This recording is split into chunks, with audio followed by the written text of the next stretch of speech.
Molt bé, bona vesprada, anem a començar. Bona nit, bona vesprada, que ja el tenim, no? Vicent Ramon Calatayud, president d'honor de l'Associació d'Escriptors en Llengua Valenciana. Ricard Folgado, president de l'Associació d'Escriptors en Llengua Valenciana. Antoni Moya, president de la Real Acadèmia de Cultura Valenciana. Aureli López, vicepresident de l'Ateneu de Paterna. Bernardo Celda, lloctinent general del Centenar de la Ploma. José Ramón Chirivella, president de l'Associació de Juristes Valencians i de més autoritats i directius d'entitats valencianistes o culturals. No conec a tots, si no m'olvide d'algú. Membres de la Junta de Govern, ratpenatistes, amics i amigues. Avui és un dia d'alegria. Avui nos sentim molt orgullosos del treball que han realitzat estos dos grans intel·lectuals i ratpenatistes. Un gran treball per a difondre i afiançar el coneixement i el valor de la llengua valenciana. Òscar Rueda i Xavier Navarro han realitzat un excel·lent llibre. Un llibre en una gran llavor de recopilació i de divulgació. Un llibre molt necessari en aquest moment, com sabeu. Desgraciadament, continuem patint els atacs dels que posen en dubte el nom, l'existència i l'essència diferencial de la llengua valenciana. Estos atacs no se sostenen ni històrica ni científicament i com a prova tenim este llibre. L'idioma valencià, la llengua valenciana o el valencià són els únics noms que es poden acceptar atenent a la veritat històrica, literària, social i actual de la nostra llengua. Qualsevol altra denominació o assimilació terminològica per a la llengua valenciana solament atén a la mentira i a la manipulació del pancatalanisme. Manipulació de la història, manipulació de la literatura valenciana, del passat i del present. El valencià s'expressa per voluntat de centenars d'escriptors del poble, com a llengua pròpia i diferenciada, la llengua del nostre poble. Este treball és un treball rigorós i didàctic, tant d'Òscar com de Javier, i està basat en una selecció de llibres en els que els escriptors deixen clar, molt clar, que escriuen en llengua valenciana. El llibre està perfectament documentat, explicat i raonat, com cal. Ve a completar uns altres treballs de gran valor que coneixeu, com el Crit de la Llengua de mossèn Alminyana o la recopilació històrica del nom de la llengua valenciana de Salvador Faust, entre altres. No vull deixar de destacar la brillantíssima introducció d'este llibre. Me va sorprendre molt gratament. La introducció és una tesi sobre els inicis de la llengua valenciana i la seva evolució. Destaca l'explicació dels inicis del catalanisme, les seues manipulacions i les ferramentes per acabar en la llengua valenciana, tant en les normes de 32 com ara més recentment en l'ABL. Igualment es descriu clarament la lluita dels intel·lectuals valencianistes per a mantindre viva la llengua valenciana i afiançar la seva defensa. Els escriptors presenten un excel·lent raonament, ja dic, del naixement, evolució i contingut de la nostra llengua i de la seva denominació. És una demostració inequívoca de l'existència del valencià a lo llarg dels sigles i de la seva entitat única i diferenciada com a llengua pròpia dels valencians. El seu treball és un gran treball, una demostració més de l'ús del valencià i de la seva defensa pels escriptors, intel·lectuals i tot el poble valencià. Una llengua que s'ha utilitzat i la utilitzen ara i sempre els valencians front als atacs i manipulacions del pancatalanisme. Vull aprofitar l'ocasió per a felicitar i agrair sincerament el treball de Xavier i d'Òscar. El seu treball no sols en este llibre, sinó tot el treball que fan en defensa de la nostra cultura i de la nostra llengua. Els dos estudien la cultura valenciana i la divulguen. Els dos pertanyen activament a entitats i grups que treballen per la nostra cultura i els dos realitzen contínuament articles d'opinió i llibres que enriqueixen la nostra cultura i la nostra llengua. Avui tenim el privilegi de comptar amb dos grans persones i erudits sobre les nostres tradicions, la nostra cultura i sobre la nostra benvolguda llengua valenciana. Vull aprofitar, a més, també l'ocasió per agrair i felicitar a Òscar per la perfecta organització i l'inici i desenrotll dels cursos de l'Horat Penal, com fan tots els anys. També per la seva magnífica llavor com a vicepresident, encarregat de l'àrea de llengua i història d'esta entitat. Estenc esta felicitació a tot el claustre de professors, algú d'ells avui ens acompanyeu, i als col·laboradors i alumnes dels cursos de llengua i de cultura de l'Horat Penal. Necessitem a moltes persones com vosaltres, que s'ocupen i se preocupen per la nostra cultura i per la nostra llengua. Moltes gràcies per estar ací i bona nit.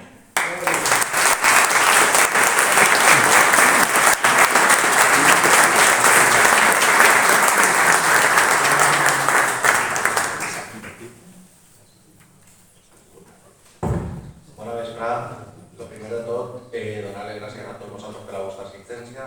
També volia donar públicament les gràcies a José Vicent Navarro, president d'esta entitat, així com fer extensiva les gràcies a tota la Junta de Govern, perquè que l'Horat Penal me publiqui un treball, una entitat com és la Societat d'Amadors de les Glòries Valencianes, que ha sigut la precursora de la Renaixença, que ha creat el concurs de llibret de falla de les Creus de Maig, que ha mantingut el miracle de Sant Vicent, que ha fet que funcione i que siga viva la processó cívica del 9 d'octubre a la Real Senyera i, per supost, que ha fet des dels anys difícils del franquisme el curso de llengua valenciana, que publica a mi un llibre, un treball, és tot un orgull. I a més, si soc coautor en Òscar Rueda, que per a mi és un referent del valencianisme del segle XXI, és doblement gratificant. Així que, el primer de tot, gràcies. No volia fer-me molt extensiu, però sí que volia parlar de dos temes. La qüestió que seria com naix el llibre i què conté. El llibre naix per dues qüestions. La primera i fonamental, ja l'ha comentat José Vicent, que és fer una defensa, donar una ferramenta a un llibre nou en defensa de la llengua valenciana, perquè portem més d'un segle en el que el pancatalanisme intenta ridiculitzar-nos, minoritzar-nos, absorbir-nos i aniquilar-nos com a llengua pròpia independent. Entonces, el tema principal del llibre és fer una altra ferramenta per a l'usuari, per al valencià, per a que se pugui defendre en arguments. La segona qüestió, i és la que ens tiraven, sobretot, fou quan en una conversació en Òscar i jo, crec que va ser per WhatsApp, ens donaren compte de que moltes de les cites que circulaven, sobretot per internet, ja fora en publicacions o en imatges, però que inclús aquestes cites havien aplegat a articles periodístics, ja foren digital o en periòdic paper, i inclús en llibre. Ens donaran en compte que moltes de les cites, algunes de les cites que utilitzava el valencianisme per a defendre del pancatalanisme estaven cercades, manipulades o trabucades. Entonces, començarem a parlar a nosaltres dos, que ens agrada investigar sobre la llengua valenciana, llegarem a la conclusió que tenim que fer un llibre en el que donarem unes cites que foren autèntiques, és a dir, que hem anat a la font principal, a la font primigènia, i ens hem assegurat que el que hem transcriure, el que està escrit, està correctament com font escrit, cosa que el que va viralitzant-se per internet en moltes ocasions no és així. I us vull donar uns exemples d'unes cites conegudes per a que lo que vos estic contant. Hi ha una cita de Manuel Sanchis Guarner que publica La llengua del valencià, la primera edició de 1933, per l'editorial d'Estel, en el que Sanchis Guarner va dir coses com la llengua dels valencians és el valencià, són valencians i el nostre idioma és el valencià, o qui renuncia a sa llengua renuncia a sa pàtria i el qui renega de la seva pàtria és com si renegara de la seva mare. Esto sí que és veritat, que lo va dir Sanchis Guarner en la primera edició de la llengua dels valencians, però he vist artículos del valencianisme que s'intentava fer una pel·lícula com que Sanchis Guarner en 1933 era valencianista i que con el temps se va fer catalanista. I això és mentira, perquè si seguís la primera edició de 1933 de la llengua valencians, en la mateixa pàgina en què diu aquesta frase, ja ell defèn la unitat de la llengua del valencià i el català.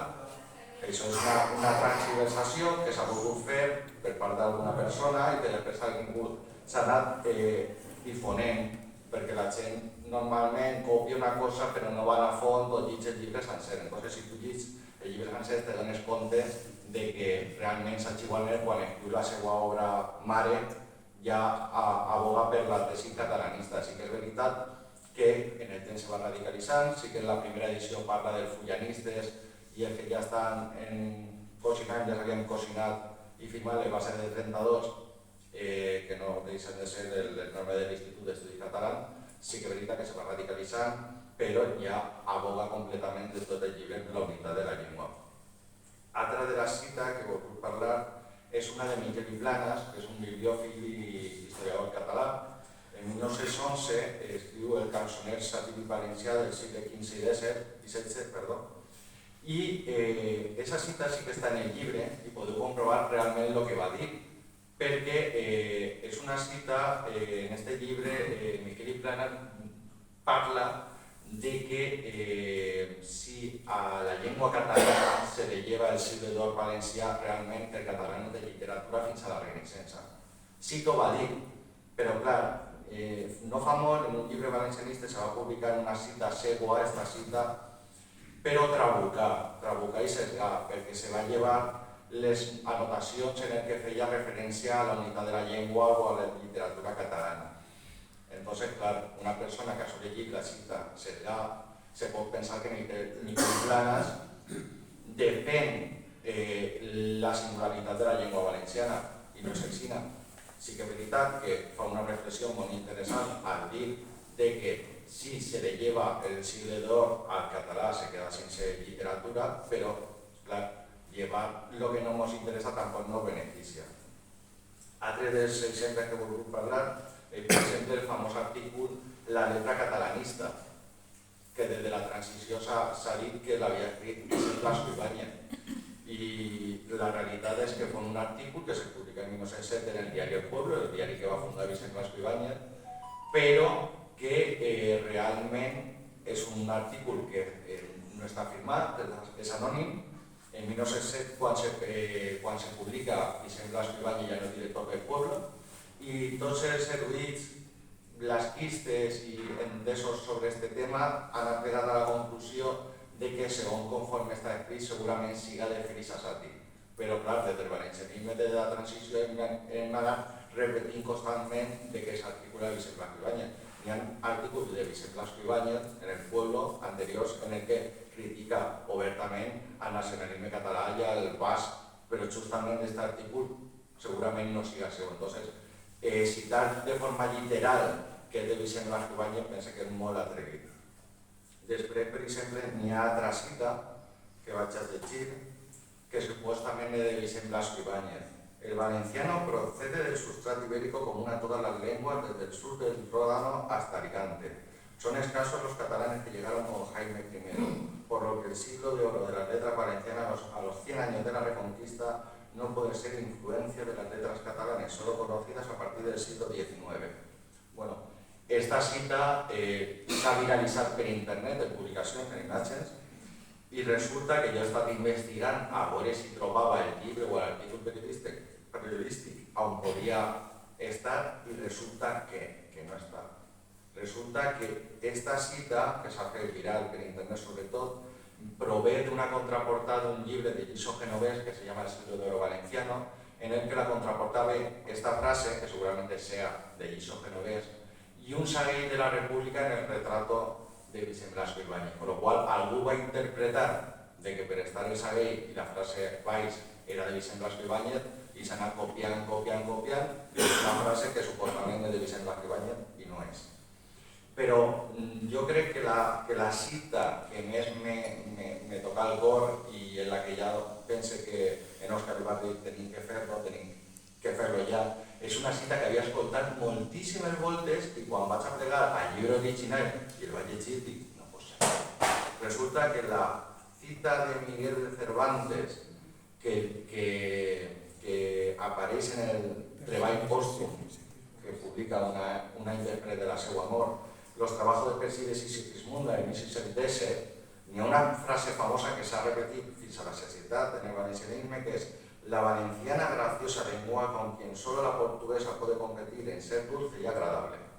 Esta cita sí que és veritat que si tu llegis el Persíles i Sigismunda sí que vol dir, Miguel de Cervantes sí que vol dir que pensa que la llengua valenciana és una llengua dolça i agradable, però clar, realment és un paràgraf aixina i si tu llegis tot el paràgraf te dones compte que què vol dir això, però clar, no podem citar de forma literal, entrecomillat, una cita que no connecti la Miguel de Cervantes. Perquè jo penso que és el punt de reflexió de tirar avant en el treball. I després, l'altra qüestió és que conté el llibre. Com ja ha dit José Vicent, hi ha llibres de cites que ja s'han publicat, com el de Palamiñana que ha dit, de la llengua se va fer una edició, després esta casa, l'ajuda de Diputació de València, va fer una segona edició. El llibre de Salvador Fau Sabater va fer 3, el resum històric de la llengua valenciana i dels seus escriptors en 1974, la evolució de la llengua valenciana, testimoni gràfic 1980, i recopilació de la història sobre la llengua valenciana en 1994. I per últim, l'últim llibre i el més magne, perquè és una autèntica barbaritat, la quantitat de cites de la llengua valenciana, és Cronologia històrica de la llengua valenciana de la professora Maria Teresa Puerto Ferrer i Joan Ignasi Culla, que va fer el 2007 la Diputació de València. Però clar, al final, com he dit al principi, tot llibre en llengua valenciana i tot llibre sobre la llengua valenciana en la situació en la que estem és necessari. I de què no ens diferenciem dels altres llibres? Ens diferenciem de que hem fet 50 cites de la llengua valenciana en un estudi previ que ara va parlar a Òscar, però també hem volgut fer, per a diferenciar-nos de la resta, en cada cita hem fet una xicoteta biografia de la persona que l'escriu, per a que el lector posi en valor la cita, sàpiga qui és i no tinga que anar a buscar informació. Entre 50 citats n'hi ha de Miguel de Cervantes, Gaspar Escolano, Rafael Martí Viciana, Bonifaci Ferrer, y filóles con Julián Amira, Julio Casares de la Real Academia Española, que ara ja la Real Academia el diccionari diu que parla en català, però en 1959 no pensaven això. I filòlegs actuals valencians com Michel Lledó, que està així entre nosaltres, Boro López o Xavier Ballester. I res més. Ara ho deixo en català.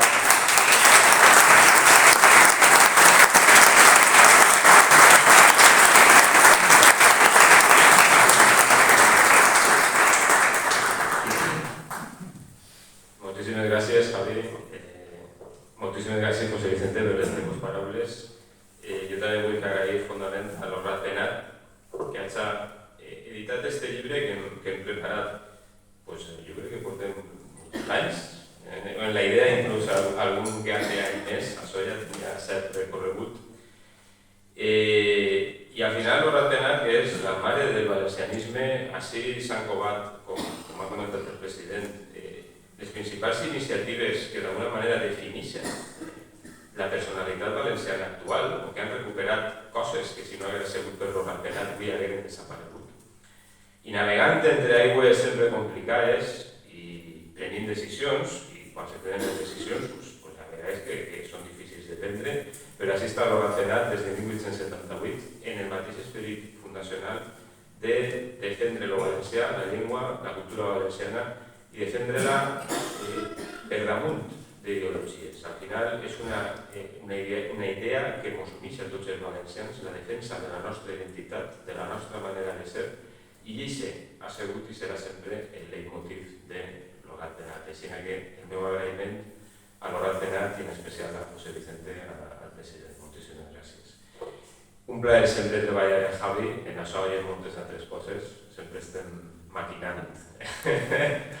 I més des que existeix el WhatsApp que permet més maquinacions encara, maquinacions en directe. Però aquesta maquinació ha vist la realitat, ja és una realitat física en forma de llibre, i als que ens agraden els llibres probablement siga un doble plaer. Què aneu a trobar en aquest llibre? Està clar que no és, com ha dit Javi, no és el primer llibre que s'escriu sobre la identitat de la llengua valenciana, no és el primer llibre sobre cites de la llengua valenciana. Però anem a dir tres coses. La primera qüestió és que, per molt que hi hagi molts llibres, jo crec que tenim una dificultat del valencianisme en aconseguir fer segones, terceres, quartes edicions, que els llibres se puguen continuar trobant, que inclús quan, per desgràcia o per llei de vida, el seu autor falta, que aquest llibre pugui continuar sent editat perquè els drets d'autor han acabat en bones mans. Això és una assignatura pendent que tenim. I la desgràcia és que moltes publicacions, molts estudis, molts llibres que tracten aquest tema són difícils de trobar. No és fàcil.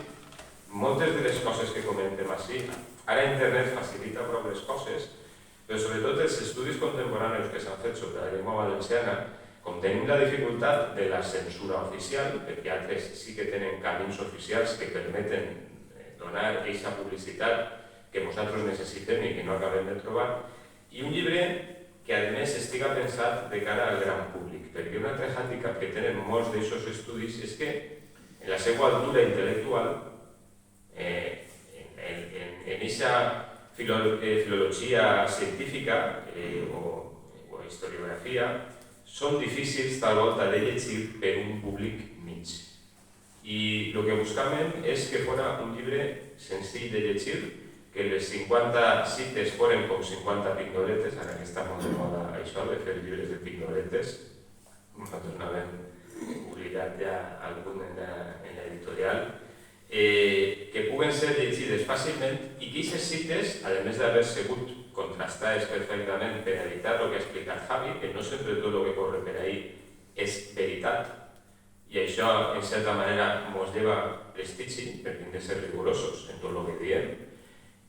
Tenim la raó, estem convençuts que tenim la raó, però hem de donar exemple. No sols hem de tindre la raó, sinó a més parèixer que la tenim, i hem de tindre sempre aquest rigor a l'hora de citar. Però, a més, posant-les en context. Perquè una cita on s'anomena que se parla la llengua valenciana o que la llengua valenciana és no sé què o que és no sé quant, no acaba de tindre un perfil complet si no s'explica aquesta persona qui era, què és el que feia, quin propòsit tenia quan escrigué el llibre o l'obra on apareix aquesta cita, la posem en context.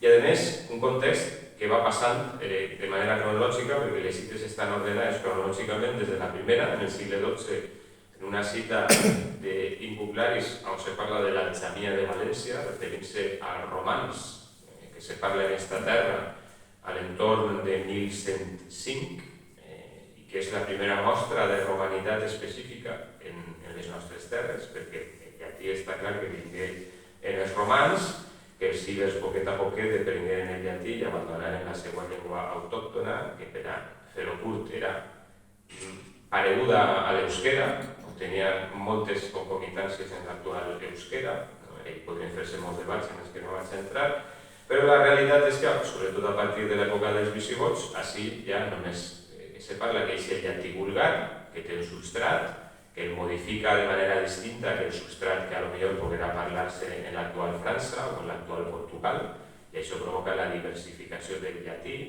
i la seva evolució, a més, en un context en què hi ha molt poca gent que sap llegir i escriure, i la poca gent que sap llegir o escriure només ho fa en llatí, no en la llengua que parla en el dia a dia i que cada volta se diferencia des del llatí. I clar, quin és el dilema que tenim? El dilema que tenim és que, sobretot a partir de la Renaixença, se nega l'existència de la llengua valenciana com una varietat lingüística en personalitat pròpia. Això, que en els sigles anteriors se constata, jo penso que de manera incontestable, que la llengua valenciana, si bé se reconeix una familiaritat especial en altres varietats lingüístiques pròximes i se reconeix sense ningú problema i sense ningú complex, al mateix temps se diu sempre que el valencià té la seva personalitat específica. Inclús salvant la possible teoria sobre el seu origen. Ja vinguera d'aquest nuvolós llemosí que diuen alguns, ja vinguera de les famoses doncelles lleidatanes que diu una altra llegenda que vingueren aquestes doncelles lleidatanes, tots els 5 milions de valencians són descendents d'aquestes 20 o 30 doncelles lleidatanes, per lo que pareix, no? O ja fora per una unió de totes les possibles teories, això als valencians del segle XV o del segle XVII els importava relativament. Els importava com a curiositat històrica, però fora la que fora la seva teoria sobre l'origen del valencià, a continuació dient immediatament. Però la llengua valenciana, per la seva pròpia evolució, pel propi conreu que han fet els seus parlants i els seus escriptors, avui té una personalitat pròpia i diferenciada, que va lligar precisament a la denominació de llengua valenciana. Valenciana de València, del Sènia al Segura. Que no ens confonguin, no? Perquè si alguna cosa voldria contestar avui o comentar és aquests 3 o 4 mantres en què alguns insisteixen i tornen a insistir, no? Per a discutir la personalitat de la llengua valenciana. El primer és eixe. Jo crec que tots tenim molt clar, tots els que estem així, els que estem ensenyant valencià no han penat, els que en la Real Acadèmia esteu defendent això mateix d'una manera raonada, d'una manera científica, i tenim els estudis estudiosos, com alguns dels que ara pleguem així, de Leopold Penyarroja, de Xavier Ballester, de Gómez Vallarri i de tants altres, que venen a demostrar que el més raonable per a justificar l'existència del valencià és que existia una continuïtat entre el romanç que se parlava en València abans de que vinguera Jaume I i el romanç que se parlava després de que vinguera Jaume I. I això és el més raonable per molts motius. Primer, perquè estudiant les característiques que puguen haver quedat d'aquest romanç anterior a Jaume I, se veu que ja té unes característiques afins al valencià que se parla i que se registra després de Jaume I. Quin és el problema? Pues el problema està clar. El problema és que queden molt poquets testimonis escrits d'aquest romanç anterior a Jaume I, i el poquet que queda està escrit en un alfabet que no és l'alfabet llatí, que és l'alfabet àrab. I per això mateix, en una problemàtica respecte a la seva transcripció, a la seva interpretació, perquè 5 sigles de dominació musulmana, lògicament, havien de tindre algun efecte, i el dels efectes és que acaba oblidant-se l'escriptura llatina, l'escriptura que veiem normal nosaltres en l'actualitat, però que en aquella època era l'alfabet llatí, igual que hi havia altres alfabets, com l'alfabet grec, les runes dels gòtics o l'alfabet ciríl·lic. L'alfabet àrab és el que s'imposa així, i el poquet que queda en romans, anterior a la conquista, està escrit en aquest alfabet. Això és un primer problema. Però el fet de que no queden quasi testimonis escrits no demostra immediatament que no se conserva aquesta parla romànica, que per altra banda tenim prou testimonis històrics de que existia. Sense anar més lluny, l'altre dia llegia que el primer testimoni escrit del romà o del romanès, com vulgueu dir-li, és del segle XVI. Finals del XV, en algunes parauletes, i el segle XVI el primer text complet. Això què vol dir? Que aquesta llengua, la llengua que parlen els romans, no existia abans del segle XVI? Clar que existia. El que passa és que no s'escrivia. Generalment no s'escrivia perquè hi havia altres llengües oficials, altres llengües de cultura, en aquella zona, en l'eslau eclesiàstic, tota la zona d'influència ortodoxa, que feia que la gent parlara en un idioma, d'anar per casa, però la llengua culta, la llengua escrita, era una altra. I així en València passava el mateix.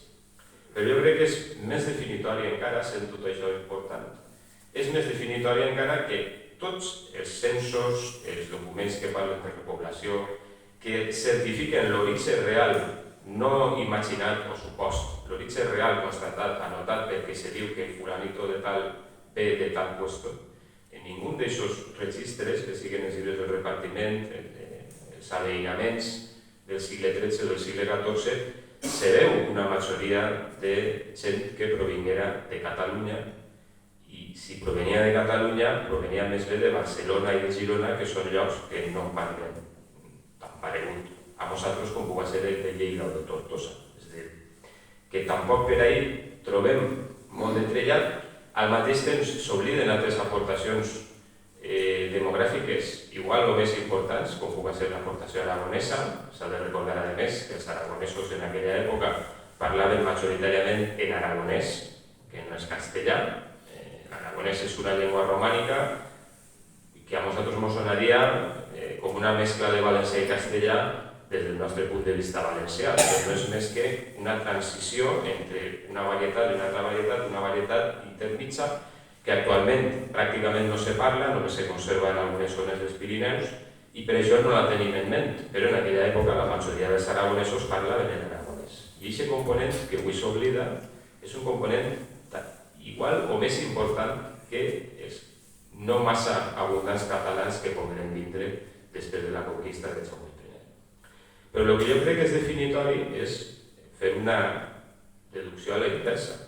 Si a partir del segle XIV els testimonis són rotunds en el sentit de que tots els valencians diuen que parlen o escriuen en valencià o en llengua valenciana, diuen que són valencians, encara que alguns reconeguen d'alguna manera antepassats aragonesos o catalans, i si això ho diuen i ho proclamen i ho tenen claríssim, se fa difícil de creure que el 80% de la població, com que tenen alguns del segle XIV del Regne de València, fora d'origen català. Si així no fora, el que trobaríem en els escrits del segle XIV seria valencians que accepten en absoluta naturalitat que parlen en català, que són catalans i que vingueren de Catalunya entre la seva pràctica totalitat. Això pogués ser veritat en alguns punts molt concrets. És curiós que tal volta a la zona del sud d'Alacant, Oriola, hi haguera un component més significatiu d'afluència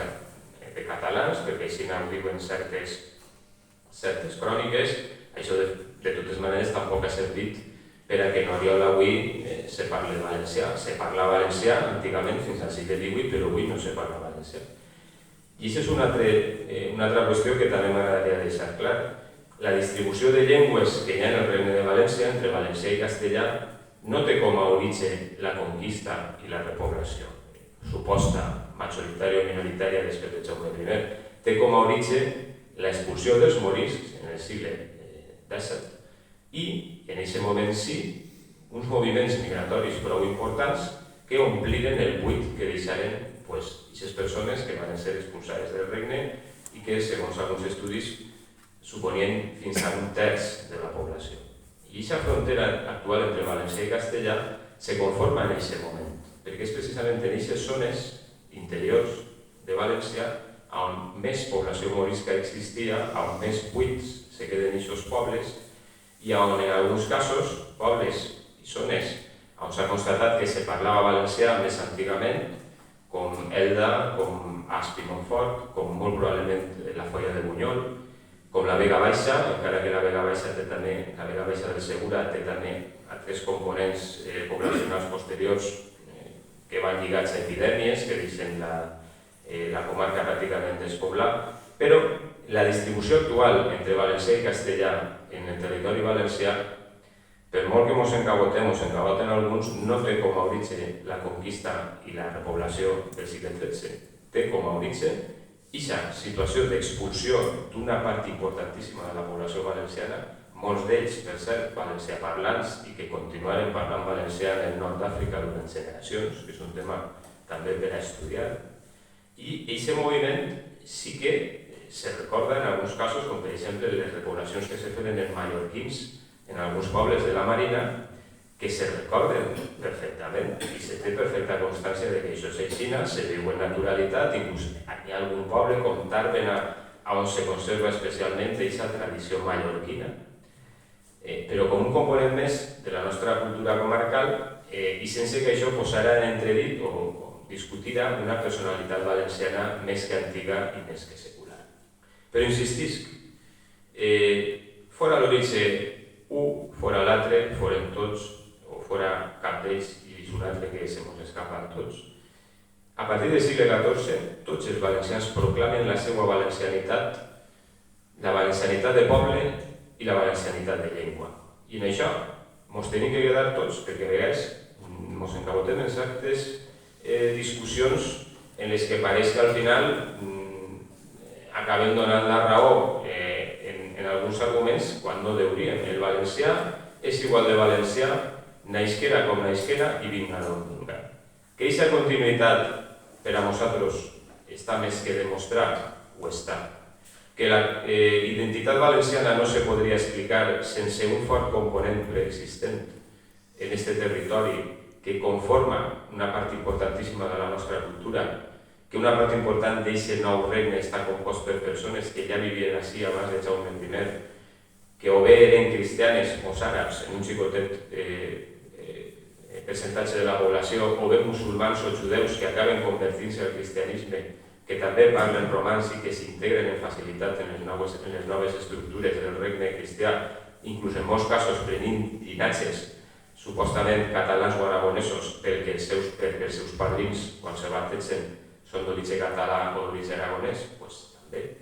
I deixa unió de cultures, això que deia Francesc Eiximenis, que València té un llenguatge que està compost de moltes altres llengües que li són entorn, i ha agarrat els més vells i bonicos vocables i ha abandonat els pitjors. Aquesta explicació, que al final contenta a tots, ens pot valdre perfectament, perquè ja en aquest moment, en el segle XIV, la llengua valenciana existeix. I el segon testimoni, el tercer, millor dit, la tercera cita que repleguem en aquest llibre, ve a demostrar-ho. És una cita en Menorca, en 1343, en un juí, on se parla d'una dona, de Sibila, que era d'Oriola i que parlava valencianesc. Parlava valencianesc, és a dir, era d'Oriola, era del regne de València, parlava valencianesc, és a dir, que ja està molt clar que els valencians no són a soles els de la capital, sinó que són els de tot el regne. I a més, se torna a recalcar que parlava al modo com ho fan els habitants d'aquest regne.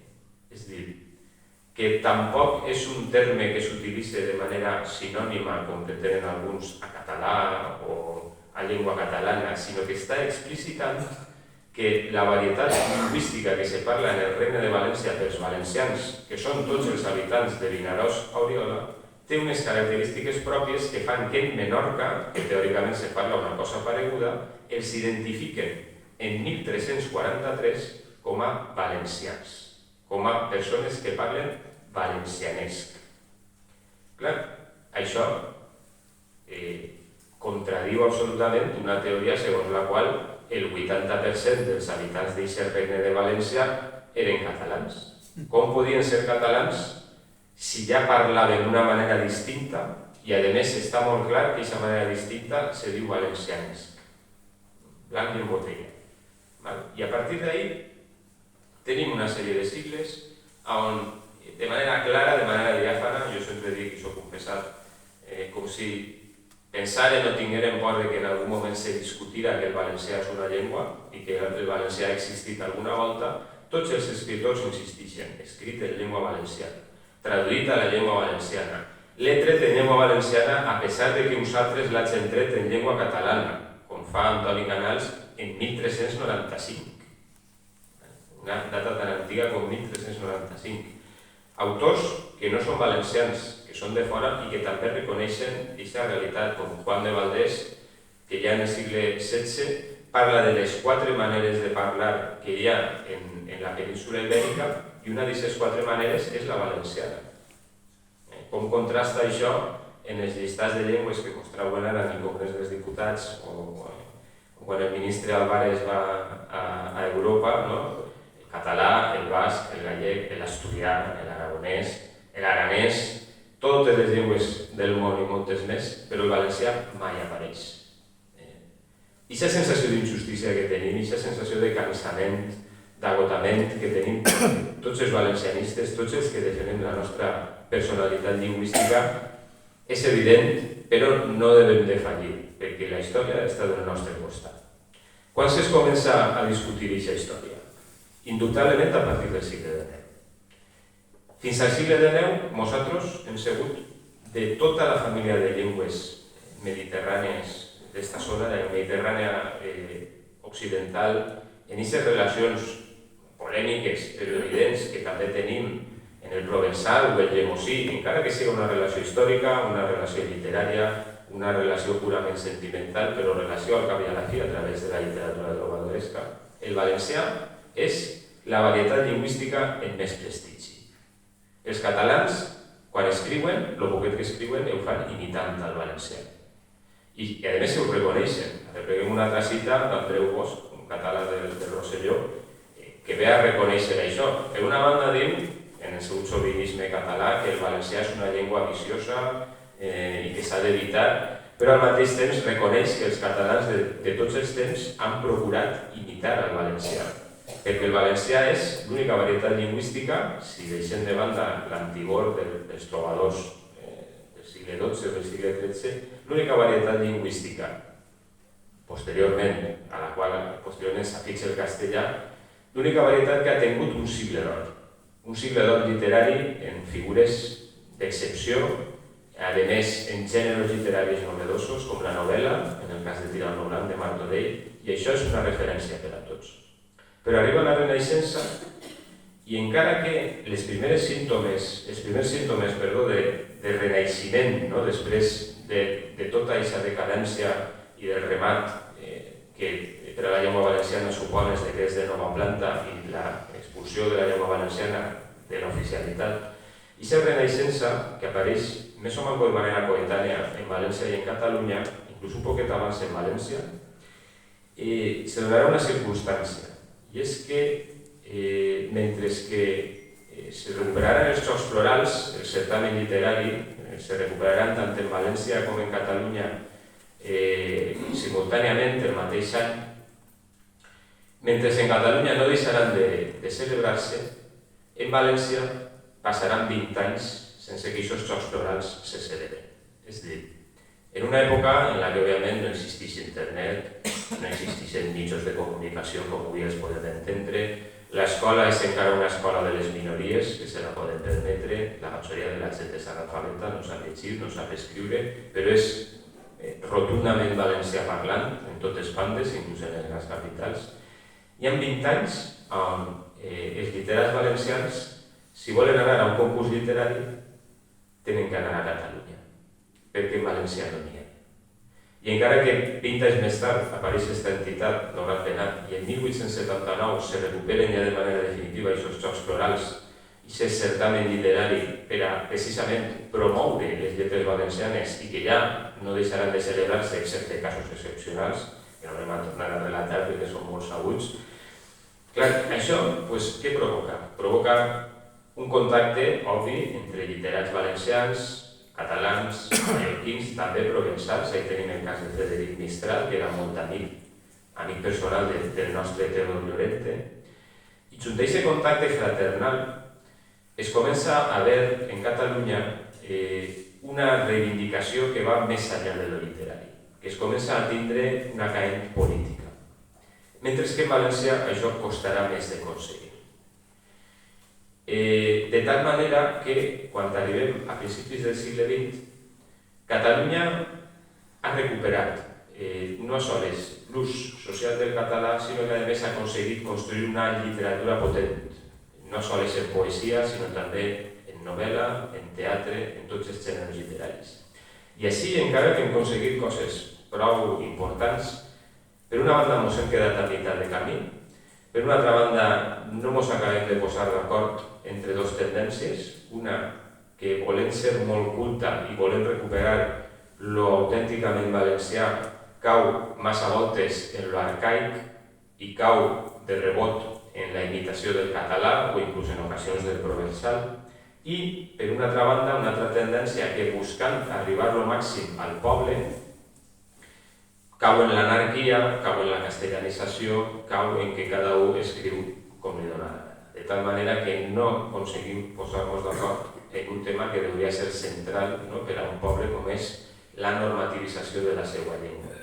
arriba al Congrés de la Llengua Catalana de 1906 i ahí sí que ja el colp és profund, perquè els catalans que conviden a tot i plen als principals filòlegs europeus del moment per a que passen una bona estància a Barcelona en aquest Congrés de la Llengua Catalana, aconsegueixen d'alguna manera convencer-los de que el català és no un dialecte del provençal, com molta sovint se solia considerar, sinó una llengua independent del provençal en totes les de la llei, i que simultàniament dos llengües germanes com el valencià i el mallorquí, que sempre s'havien vist en peu d'igualtat en el català, en totes les relacions d'amistat, geogràfiques, veïnals que vulgueren, però distintes, ara deixaven de ser llengües i passaven a ser dialectes del català, en tot el que això comporta. Perquè hem de deixar clara una cosa, quan algú per internet ensenya el ratpenat del segle XIX i ensenya que tenien molt bones relacions amb els catalans o els mallorquins, o se trauen afirmacions fora de context, hem de tindre molt clar que aquesta germanor primer se plantejava d'igual a igual. No era una dependència en una mare i unes filles o fillastres que tenien que anar replegant les miquetes que mos deixarà la mare, sinó que eren tres personalitats en peu d'igualtat. I segon, que en aquests certaments poètics, en aquests certaments literaris, en aquests certaments dels llemosinistes, ningú estava pensant en que aquesta llengua literària s'anara a ensenyar en les escoles, s'anara a parlar en una televisió que òbviament ni imaginaven, s'anara a gastar en internet, s'anara a gastar en mitjans de comunicació de tota classe. És a dir, no estàvem pensant que aquesta germanor haguera de traduir-se en una llengua oficial, unitària, per a totes aquestes varietats lingüístiques mesomanco-germanes. En absolut estàvem pensant això. I qui d'aquella germanor vulga deduir o vulga justificar una suposta unitat de la llengua catalana on el valencià és només una dependència dialectal del sud i que a més només abarca o només alcança el terme de València perquè en Alacant ja no parlen valencià per a d'ells, sinó que parlen alacantí i en Castelló diuen parlen castellonenc, doncs està faltant completament a la veritat. Això és mentida i qui deduïsca d'aquella germanor un unitarisme actual està falsejant la història. Però és que a més els intents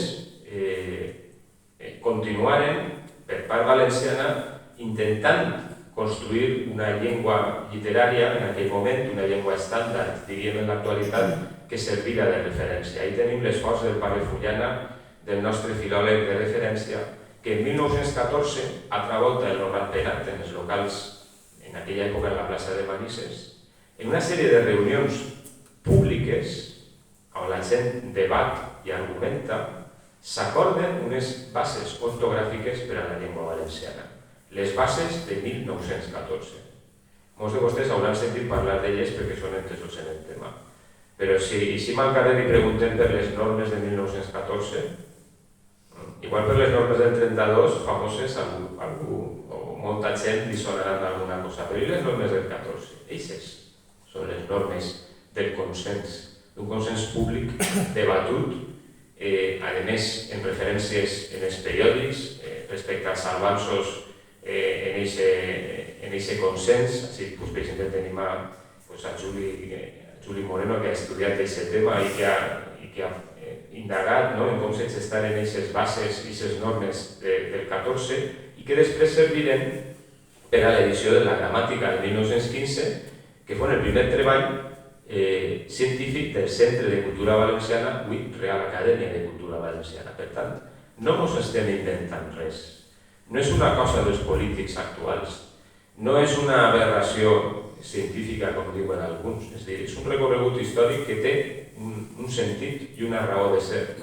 I si aquest recorregut històric se trenca, és per pressions externes, per debilitats pròpies i per pressions externes. Perquè, a pesar de que aquest acord és un fet, a pesar de que Fullana és el referent filològic en València, la unió dels valencians continua sense aconseguir-se. Ell inclús aconsegueix la càtedra de llengua valenciana en la Universitat de València, on se difonen aquestes tesis, però primer dins del valencianisme, inclús dins de l'Oratpenat, tenim a Josep Maria Ballarri, que és un gran valencianista, però que inventa les seues pròpies normes, en la qual ja ens lleva força, necessàriament ens lleva força.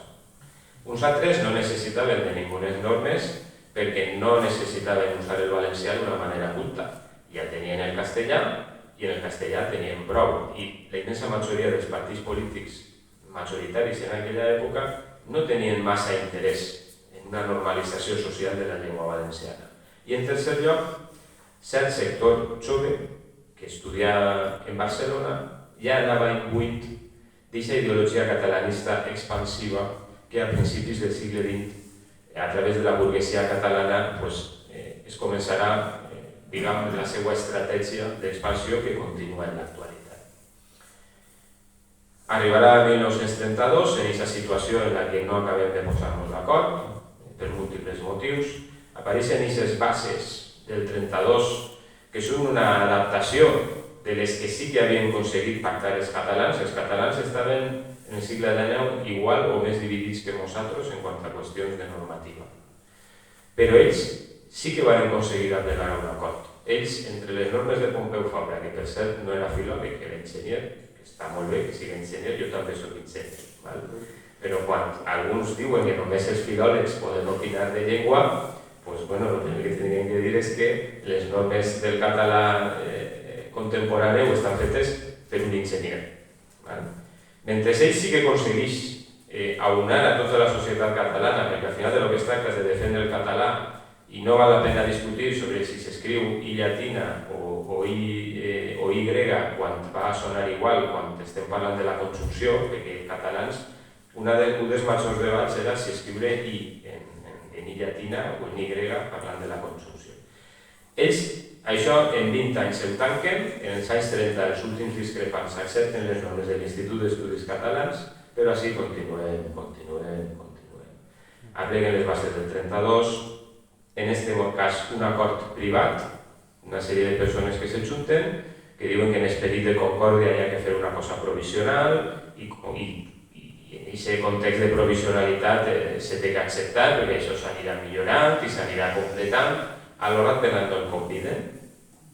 L'Oratpenat, que sempre havia estat, com hem explicat, en totes les iniciatives per aconseguir aquesta unificació de la normativa valenciana, no el conviden, però abusant del bon clim, de la bona manera de ser que tenim sempre ratpenatistes i abusant de l'esperit de concòrdia, se dirà que a títol com són de provisionals, bé, com una cosa provisional, igual que s'havien fet altres coses provisionals abans, està molt bé. El mateix feu Fullana i a l'any torna a traure una nova gramàtica en la que se mantenia en els seus postulats precedents de les normes de 1914. Ve la Guerra Civil, ve una restricció absoluta del teixit social i associatiu valencià, que pràcticament queda reduït a només dues entitats, l'Oratpenat i el Centre de Cultura Valenciana, avui la Real Acadèmia, i ahí estan tots. Ahí estan els valencianistes i estan també els catalanistes. És que ja en aquest moment estan, encara que no ho diguen obertament en molts casos, perquè no s'enganya ningú tampoc, quan se definien les bases del 32, en 1932, ningú dia que eren unes bases que estaven pensades per a afirmar la catalanitat del valencià, que és el que diuen alguns ara en 2023. Si això s'haguera afirmat en 1932, ningú haguera acceptat aquestes bases. Les hagueren rebutjades immediatament. Però el que està clar és que l'estratègia era una estratègia deshonesta, aprofitar-se de la situació de divisió dels valencians per a anul·lar la nostra identitat pròpia i, com ha explicat Javi, guanyar tot un espai cultural i sobretot un espai històric del qual aquest projecte nacionalista català calia per complet. I on el trobar? En València, afirmant que els valencians són catalans i per tant ja tenia tota la història anterior que necessitava per a construir el seu relat. En aquestes dues entitats històriques han de conviure, valencianistes i catalanistes, fins que en els anys 60 aquest catalanisme va evolucionant, se va radicalitzant d'afirmar la catalanitat de la llengua valenciana i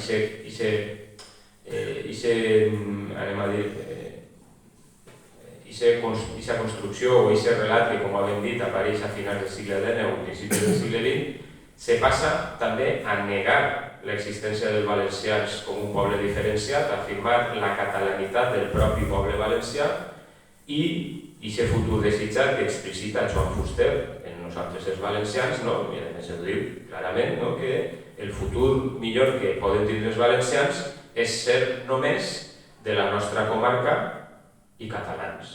És a dir, els valencians de Xàtiva han de deixar de ser valencians per a passar a ser a soles de la costera i catalans.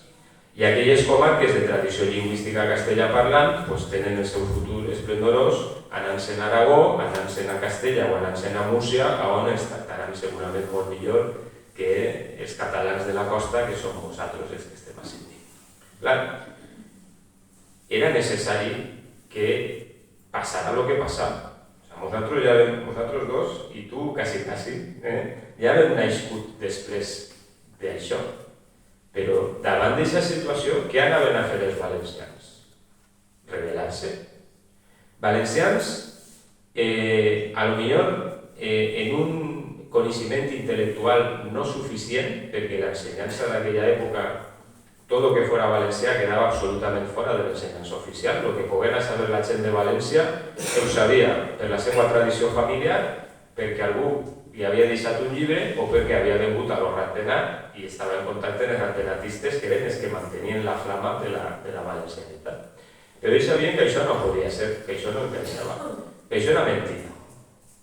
El problema és que Joan Fuster i els seus, Fuster donen-se compte que era falangista en la seva joventut, però en un moment donat ells se donen compte de que lligar el fusterianisme als àmbits de lluita contra la dictadura es va donar una força o una pàtina de rebel·lió, de revolució. Això és molt del gust de la gent jove, que el que vol és rebel·lar-se contra el poder establit, de ganxo, de tiró. I d'alguna manera això unit al foment de la divisió entre els valencians, l'odi de les comarques contra la capital, la divisió provincial, els de Castelló ja no són valencians, la senyera que sempre ha sigut de tots els valencians ara resulta que és a soles de la ciutat de València, perquè com tots som catalans l'únic que se té que gastar és la quatribarra. Clar, no se compte, no? Ells aprofiten les nostres debilitats i nosaltres no sabem respondre més que en un primer moment en el cor. Sí que és de veres que després d'una dècada, jo diria, de més o manco de desconcert i de moltes persones que sí que de bona fe havien cregut en aquest germanor tradicional entre valencians i catalans, cauen en l'engany i se n'ixen. Miquel Andert, Xavier Casp, Simó Santonja, els quals en els anys 70 es començaran a construir aquest valencianisme il·lustrat que vol retornar a la tradició valencianista d'abans de la guerra, la tradició valencianista de principis del segle i de la república. Perquè en la república ni dretes ni esquerres eren catalanistes. I hi ha un cas, curiosament, els de dretes eren una miqueta més proclius a tindre enteniment en els catalans que els d'esquerres. Això se provoca, provoca un esclat social sense precedents i això acabarà en les normes del Puig, les normes de la Real Acadèmia de Cultura Valenciana, en 1979, i l'acte posterior multitudinari en l'any 81 de recolzament en el monasteri, que d'alguna manera és el retorn al consens de 1914. Per què? Perquè la gent se dona compte de que aquestes bases del 32, que teòricament són només ortogràfiques, que teòricament ens deixa escriure certes coses més acostades a lo valencià, i que per cert avui l'ABL les considera incorrectes, com per exemple escriure organitzar en S, que era correcte en les bases del 32 i que avui no és correcte per a l'ABL. L'ABL, que supostament diu que defèn les bases del 32, les considera incorrectes, en tot el que suponga una acceptació de les característiques pròpies valencianes.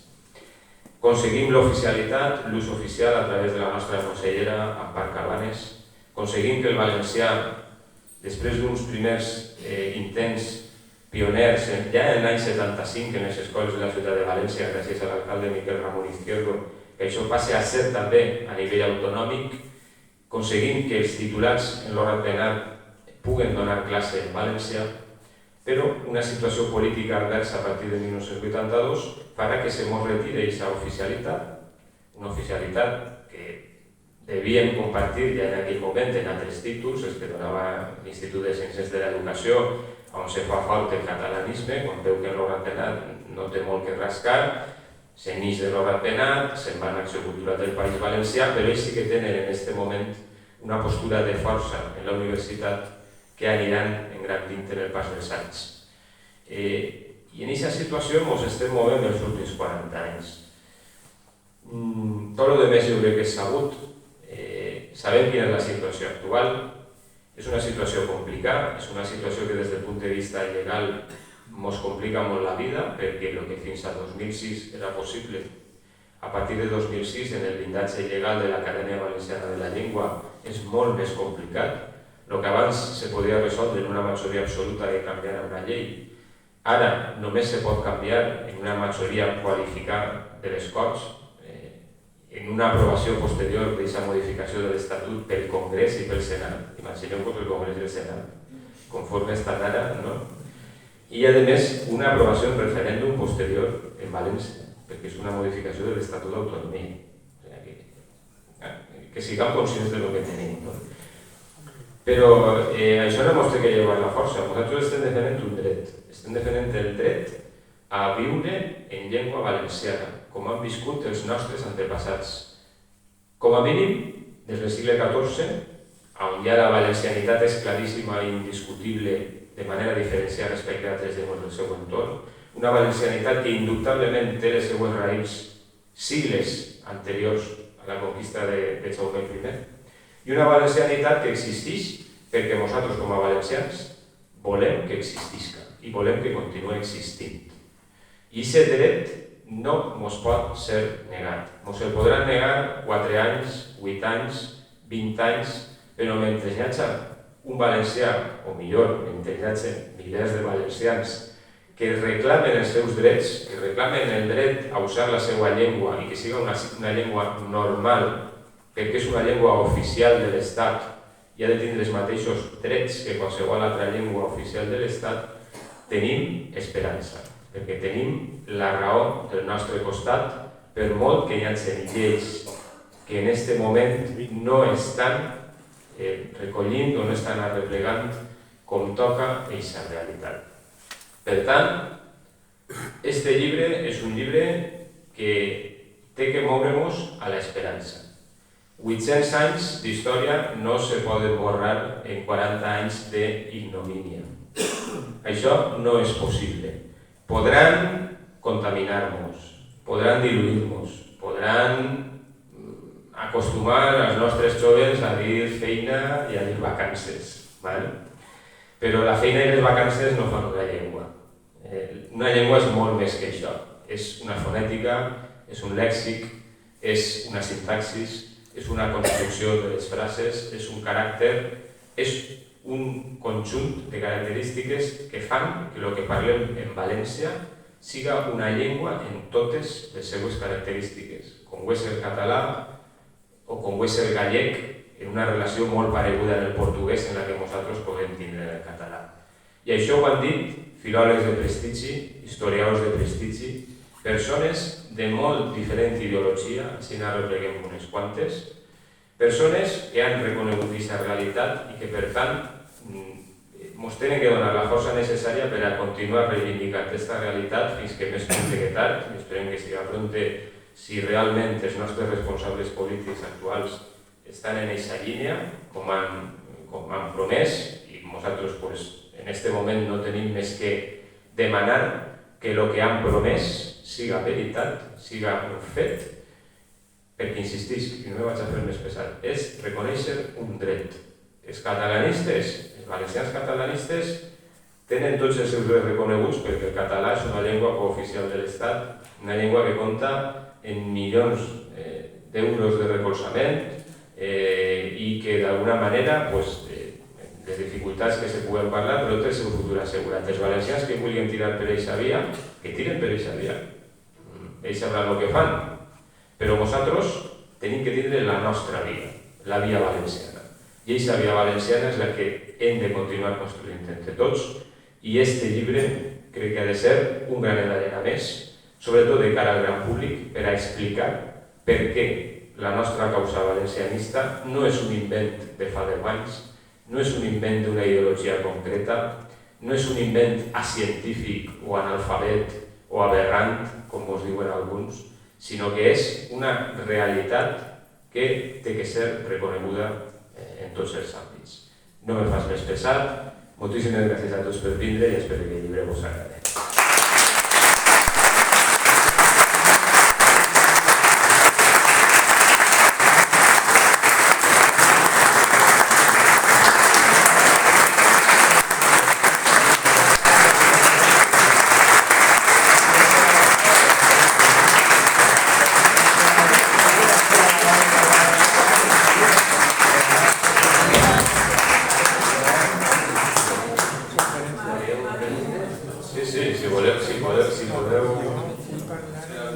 O alguna pregunta, estem absolutament oberts. Aureli. Si les autoritats actuals polítiques diuen que estan en la nostra línia, que m'empreguen com a mínim a ficar llibres de text o de consulta o de lectura en col·legis, instituts i universitats. Que alguna volta passa una cosa d'entrellat i se tornaran creïbles. Jo, com Sant Tomàs, no ho veig, no ho veig.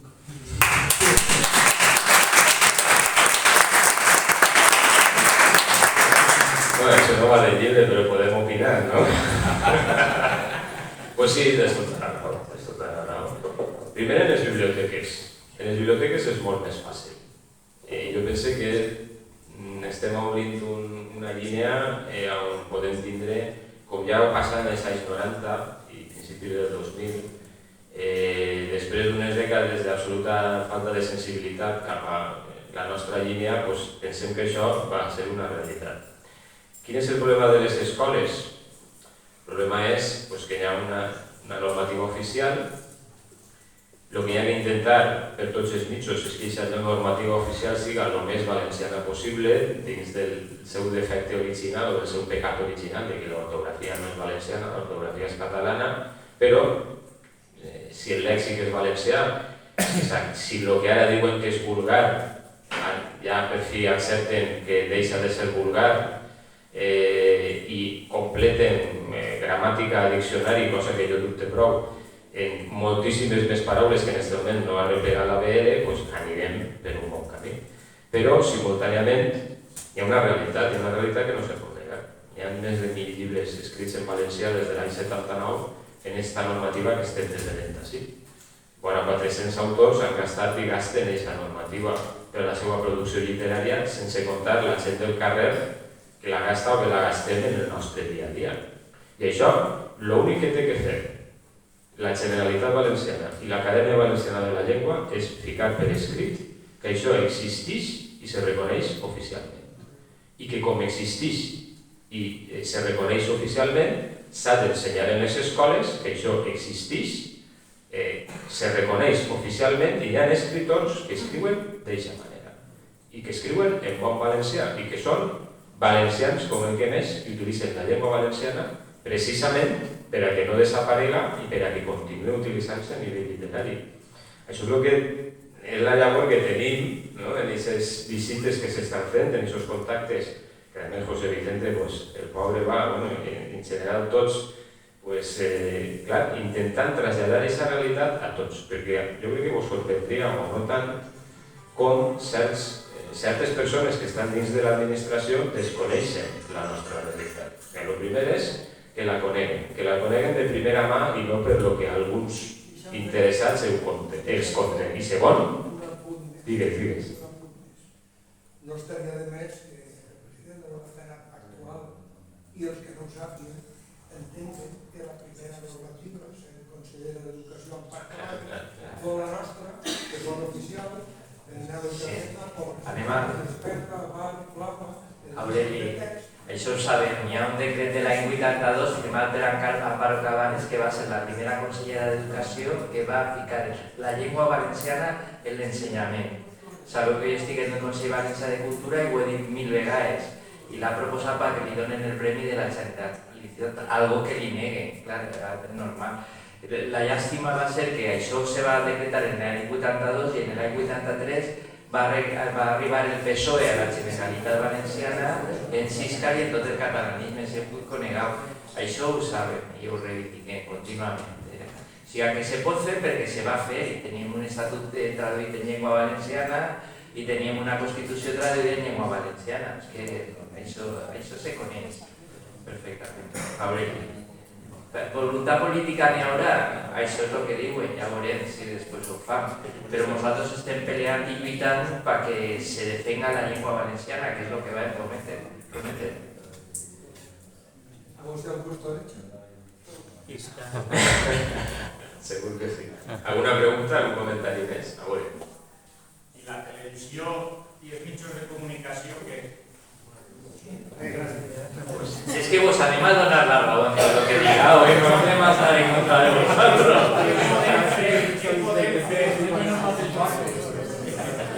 Això estem intentant pelear i batallar i demanar la soia jo perquè no tinguin por, perquè vagin en fases, donen passeig, que se veja, que la gent ho note, i això és el que estem fent. I el que necessitem és molts braços i molta gent que pugui col·laborar en tot el que tenim per fer, perquè no cregueu que totes aquestes coses se fan tan fàcilment i fas aixina i ja ho tens tot fet. És dir, penseu que hem passat molts anys de penúria, molts anys de discriminació i clar, l'altra banda, a mi no m'agrada parlar de bandes, ni de bandos, ni d'enemics, no? Però sí que és de veres que aquest catalanisme cultural ha copat molts àmbits culturals, no necessàriament connotats ideològicament, però ells van ficant la seva línia, no? I clar, això se té que d'alguna manera compensar en moltes altres persones que anem per una altra línia. Hi ha àmbits on estem ben posicionats, en altres àmbits que menys, però aquesta és la lluita que tenim que seguir, no podem parar. Com digué Begut, com els catalanistes no parem, nosaltres tampoc. Una reflexió. Quan un piano està totalment desafinat, com és la llengua valenciana, la cultura valenciana, si busquem un afinador de piano, digues cultura valenciana, i diguem afina-lo perfecte, te l'afina perfecte, però com està tan desafinat, està tan doblades les cordes, en 4 dies es desafina. Però si te l'afina poquet a poquet, a veure si pillem la juga. Si s'afina poquet a poquet, que és el que m'imagina que el Fratenat i moltes entitats estan fent, anirem més llarg perquè aquest piano, quan l'afinador de piano diga ja està afinat, però per compte d'afinar-lo en una afinada, l'afina en 2 anys, i aquest piano ja es queda ben afinat, més que no necessita un manteniment. Vull dir que, tots volien que la feina del matí la cultura valenciana fora el que ha sigut sempre, però com hi ha tant de mal i tanta porqueria, a veure si poguera ser el que era poquet, el que està fent-se, introduint llibres, ràdios, televisió, el que està fent-se. Hi ha una cosa, és dir, perquè d'ací un temps no massa llarg, que tot torni a la màxima normalitat possible. De totes formes, no caiguem en el pessimisme. Penseu el que seria que governara avui en dia el botànic en el que està passant en Espanya. N'hi ha que aprofitar l'oportunitat de l'intel·ligència i treballar per a defendre la llengua valenciana, perquè, a més, la gent de València va ser molt difícil que defenga el catalanisme el que va passar. És que va ser una vergonya ser valencià i dir uno que és catalanista. Ara ha sigut com ficar-se una medalla, però ja ho veurem, això ho vivirem. Entonces n'hi ha que aprofitar el moment. N'hi ha 2 partits que tenen una sensibilitat en la llengua valenciana i han fet unes promeses que tenen que complir i al mateix temps els interessa anar en contra de lo que se va fer a nivell nacional en defensa dels catalans i del catalanisme. Jo crec que és el moment. Entonces, no sé, ahí estem lluitant. Però són 8 anys de catalanisme total en el botànic i 8 anys o 12 anys en el PP fent una política també totalment desleal al catalanisme. Això ho tenim claríssim. Més preguntes? A veure. Jo vull fer un reconeixement públic a este home, a Òscar, perquè fa poquet el vaig veure en Canal 8 i va estar meravellós. No havia tingut ocasió de dir-te-ho, ho dic públicament. Vas estar els ditxares a l'altura del Bedún als altres. I ma filla que estava per allí me digué: "Pare, i si és el teu amic?" Dic, clar.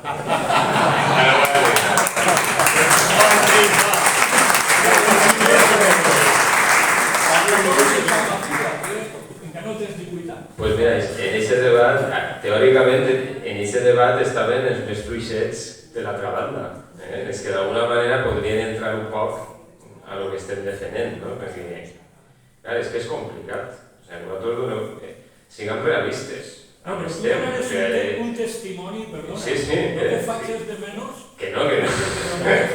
donares un testimoni enorme.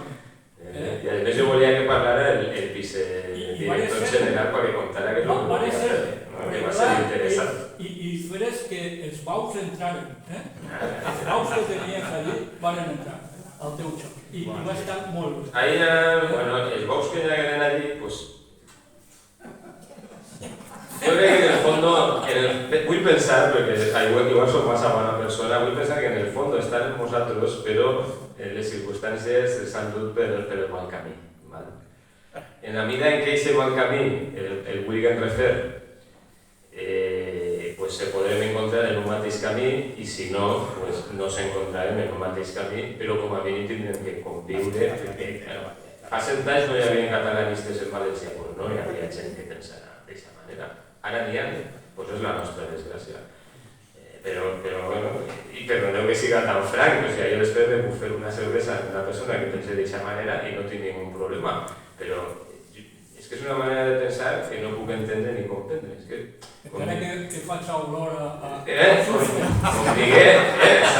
Com digué un altre president de Nova Atenas, Nicolau Primitiu, que tampoc crec que siga gens sospitós d'anticatalanisme, ja en l'any 33, que ja ve al mercat com estava, dirà que el catalanisme, si més no, és un element dissolvent i retardatari del nostre moviment. Un element que devem bandejar del valencianisme enèrgicament, perquè diria que seria aprofitat pels nostres enemics, com efectivament està sent.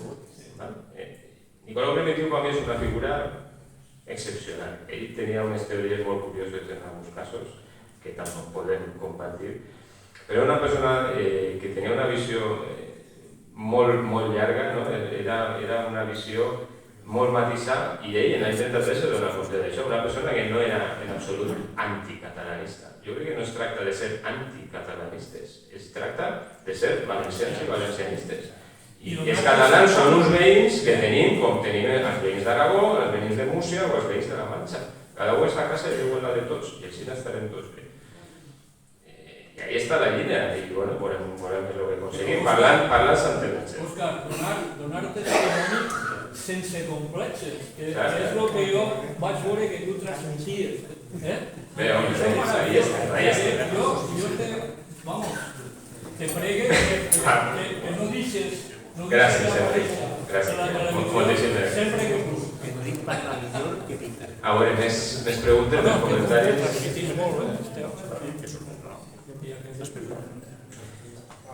Ho deixem així? Bueno, Vicent, que vos dones les gràcies per la magnífica intervenció en la presentació que heu fet, i gràcies per el vostre treball una altra vegada. Gràcies per aquesta investigació, per aquesta documentació tan interessant que heu aportat i per lluitar. Jo vos animo a tots a defendre la llengua valenciana, ja sé que ho feu molts de vosaltres, i a defendre l'Horat Penat perquè tinguem més força. Bona nit, bona gent.